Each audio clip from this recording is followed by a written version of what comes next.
Mengapa fenomena pergantian anggota DPR terpilih terjadi di detik-detik jelang pelantikan dan langkah hukum apa saja yang akan ditempuh Tia Rahmania? Kita akan membahasnya bersama dengan kuasa hukum Tia Rahmania, Juprianto Purba, dan tim Badan Bantuan Hukum PDIP, Johannes L. Tobing. Pak Juprianto, Pak Johannes, selamat malam. Terima kasih atas waktunya bersama kami di Prime Time News. Saya akan langsung kepada Selamat malam, Mas. Ya, saya akan langsung ke Pak Juprianto. Pak Juprianto, apakah tim kuasa hukum berkeyakinan bahwa ada pelanggaran pidana dalam pemecatan Tia Rahmania? Kalau pendapat kita selaku tim kuasa hukumnya Tia Rahmania, ada pelanggaran pidana kalau kita lihat. Karena ada tuduhan terhadap Bu Tia bahwa dianggap dia melakukan penggelembungan suara. Di mana jelas itu diatur di undang-undang pemilu. Jadi di undang-undang pemilu itu kan ada penggelembungan suara itu merupakan suatu kejahatan, pidana itu disebut. Dan kalaupun untuk memproses ini harusnya melalui lembaga Bawaslu yang dibentuk oleh pemerintah. Di mana di Bawaslu yang selalu disebut-sebut Mahkamah Partai, itu sebagai dasar untuk menetapkan Bu Tia melakukan penggelembungan suara, di mana di putusan Bawaslu dikatakan jelas bahwa Bu Tia Rahmania tidak terlibat dalam pelanggaran administrasi yang dilakukan oleh penyelenggara pemilu. Tapi oleh Mahkamah Partai dijadikan dasar dengan mengutip karena ada yang diajukan sanksi administratif terhadap orang.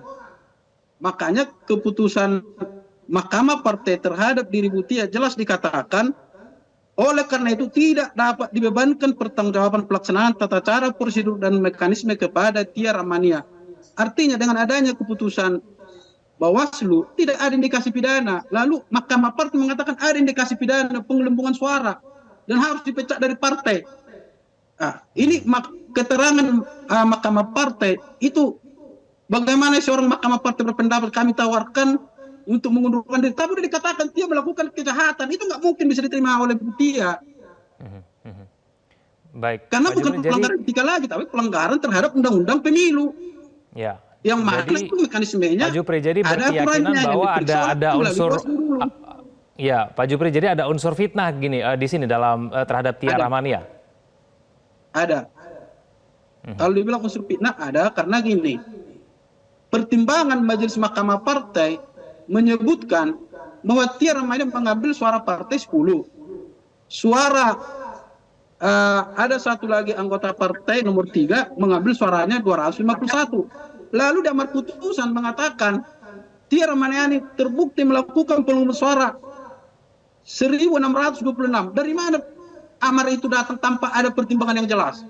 Inilah yang membuat kami bahwa ada tendensi memang ini sudah didesain untuk supaya Bu Tia nggak jadi anggota dewan. Mengingat tanggal 5 Juni sebelum putusan Mahkamah Partai keluar tanggal 3 September, ada pernyataan dari Sekjen PDIP, Pak Hasto, di hadapan kader partai mengatakan bahwa Boni adalah yang menjadi calon anggota legislatif dengan perjuangan dia yang berliku-liku. Itu kan suatu penggiringan terhadap Mahkamah Partai. Itu pernyataan ini disampaikan oleh Sekjen loh. Gitu loh Pak. Jelajahi cara baru mendapatkan informasi. Download Metro TV Extend sekarang.